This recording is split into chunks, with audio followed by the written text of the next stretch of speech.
প্রতি শুক্রবার supplementary voter তালিকা যুক্তিগ্রাহ্য তথ্য বিভ্রাটের নিষ্পত্তি তালিকা প্রকাশ। শুক্রবার প্রথম সাপ্লিমেন্টারি তালিকা প্রকাশ। আরো একবার আপনাদেরকে জানাবো, অর্থাৎ আগামীকাল প্রথম সাপ্লিমেন্টারি ভোটার তালিকা যুক্তিগ্রাহ্য তথ্য বিভ্রাটের নিষ্পত্তি তালিকা প্রকাশ। শুক্রবারই প্রথম সাপ্লিমেন্টারি তালিকা প্রকাশ হবে এবং এরপরে ধাপে ধাপে সেই তালিকা প্রকাশ।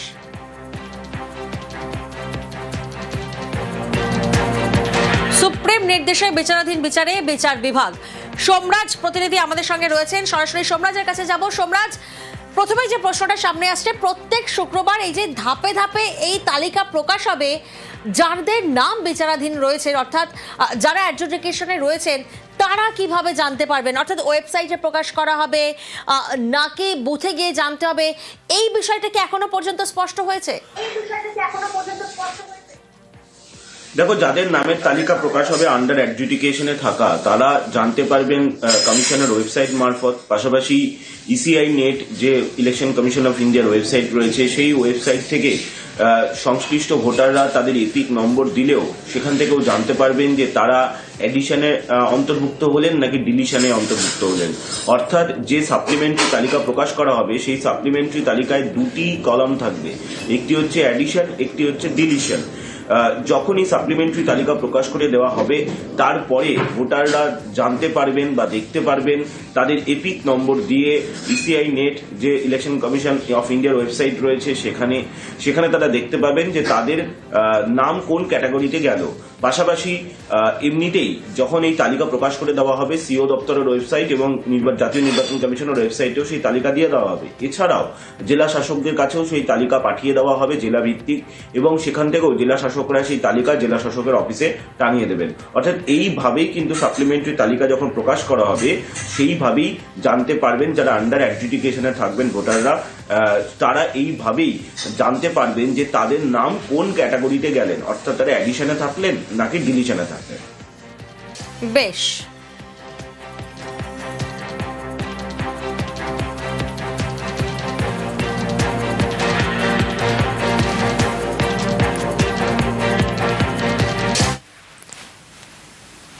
অর্থাৎ আগামীকাল সাপ্লিমেন্টারি তালিকা প্রকাশ, আর সেই তালিকা প্রকাশের আগেই আজ নিরাপত্তা বৈঠক।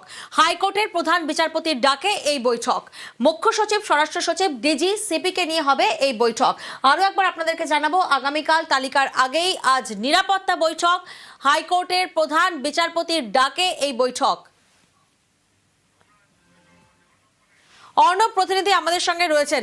অর্ণব, কখন এই বৈঠক রয়েছে এবং এই বৈঠকে কারা কারা উপস্থিত থাকছেন, কোন কোন বিষয় নিয়ে আলোচনা হতে চলেছে?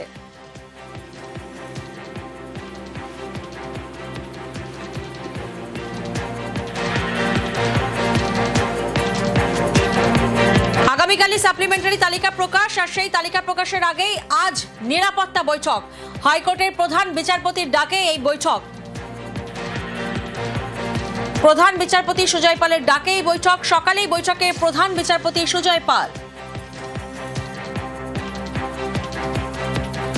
অর্ণব প্রতিনিধি আমাদের সঙ্গে রয়েছেন। অর্ণব, কখন এই বৈঠক শুরু হচ্ছে, বৈঠকে কারা কারা থাকছেন, মূলত কোন কোন বিষয় নিয়ে আলোচনা হতে চলেছে? রাজ্যের ভারপ্রাপ্ত স্বরাষ্ট্র সচিব, ভারপ্রাপ্ত ডিজি এবং কলকাতার নতুন পুলিশ কমিশনারকে নিয়ে প্রধান বিচারপতি সুজয় পাল যে কোনো মুহূর্তে বৈঠক শুরু করবেন। প্রত্যেকেই এসে গিয়েছেন। মূলত কালকে অর্থাৎ শুক্রবার দিন সাপ্লিমেন্টারি তালিকা প্রকাশ হচ্ছে। প্রায় 23,30,000 বা তারও কিছু বেশি এই অ্যাডজুডিকেশন তালিকা প্রকাশ হবে, যার কাজ এতদিন বিচারকরা করছিলেন, এবং সেখানে নির্দিষ্টভাবে বেশ কিছু নাম ভোটার তালিকায় থাকবে না, অর্থাৎ তারা ভোট দিতে পারবে না। এরকম অবস্থায় জুডিশিয়াল অফিসাররা যারা কাজ করছেন তাদের কোনোরকম যাতে নিরাপত্তা আইন পরিস্থিতি সঠিক থাকে, সেই কারণেই এই নিরাপত্তা বৈঠক। বেশ, ধন্যবাদ অর্ণব।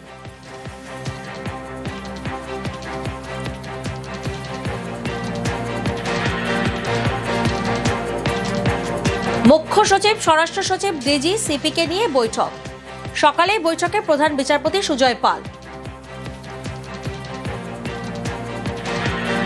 রৌনক প্রতিনিধি আমাদের সঙ্গে রয়েছেন, সরাসরি রৌনকের কাছে যাব। রৌনক, ইতিমধ্যে বৈঠক শুরু হতে চলেছে, বৈঠকে কারা কারা উপস্থিত রয়েছেন? দেখো একেবারেই চিফ জাস্টিস সুজয় পালের সঙ্গে বৈঠক রয়েছে ইতিমধ্যে, এবং রাজ্য পুলিশের ডিজি সিদ্ধিনাথ গুপ্তা, স্বরাষ্ট্র সচিব সঙ্গমিত্রা ঘোষ এবং কলকাতা পুলিশ কমিশনার অজয় নান তারা কিছুক্ষণ আগেই প্রবেশ করেছেন হাইকোর্টে। মূলত আগামীকালই সাপ্লিমেন্টারি ভোটার তালিকা বেরোনোর সম্ভাবনা রয়েছে। তার আগেই রাজ্যের আইন শৃঙ্খলা পরিস্থিতি থেকে শুরু করে নিরাপত্তার বিষয় খতিয়ে দেখার জন্য কিন্তু এই বৈঠক ইতিমধ্যে যা জানা যাচ্ছে। এবং রাজ্যের স্বরাষ্ট্র সচিব, পুলিশ কমিশনার কলকাতা পুলিশের অজয় নান্দ এবং ডিজি সিদ্ধিনাথ গুপ্তা তারা রয়েছেন। ইলেকশন কমিশনেরও প্রতিনিধিরা তাদেরও থাকার কথা রয়েছে। মূলত কোনো রকমভাবে আইন শৃঙ্খলায় কোনো সমস্যা যাতে না হয় এবং নিরাপত্তার ব্যবস্থা কি থাকবে, কারণ আগামীকালই সাপ্লিমেন্টারি ভোটার তালিকার প্রথম পর্বে প্রকাশের সম্ভাবনা রয়েছে। সেই তালিকা নিয়ে যাতে কোনো জায়গায় কোনো সমস্যা তৈরি না হয় সেই কারণে কিন্তু স্বরাষ্ট্র দপ্তরের দিকে জোর দেওয়ার বিষয়টা এখানে লক্ষ্য করা যাচ্ছে এই বৈঠকে। এবং সুজয় পাল রয়েছেন চিফ জাস্টিস, তার সঙ্গে এই বৈঠকে স্বরাষ্ট্র সচিব, রাজ্য পুলিশের ডিজি এবং পুলিশ কমিশনার কলকাতা পুলিশের অজয় নান তারা ইতিমধ্যে প্রবেশ করেছে এবং ইতিমধ্যে কিন্তু মিটিংও শুরু হয়েছে। মূলত যে আইন শৃঙ্খলা ল অ্যান্ড অর্ডার পরিস্থিতি সেই নিয়েই কিন্তু এই মিটিং এখনো পর্যন্ত জানা যাচ্ছে। বেশ, গিরিশ পার্ক অশান্তির রিপোর্টে অসন্তুষ্ট কমিশন, কেন কেন্দ্রীয় বাহিনী ব্যবহার নয়? সিপির রিপোর্টে উল্লেখ না থাকায় ক্ষোভ, অর্ধেক রিপোর্ট বলে ক্ষোভ, ফের রিপোর্ট তলব।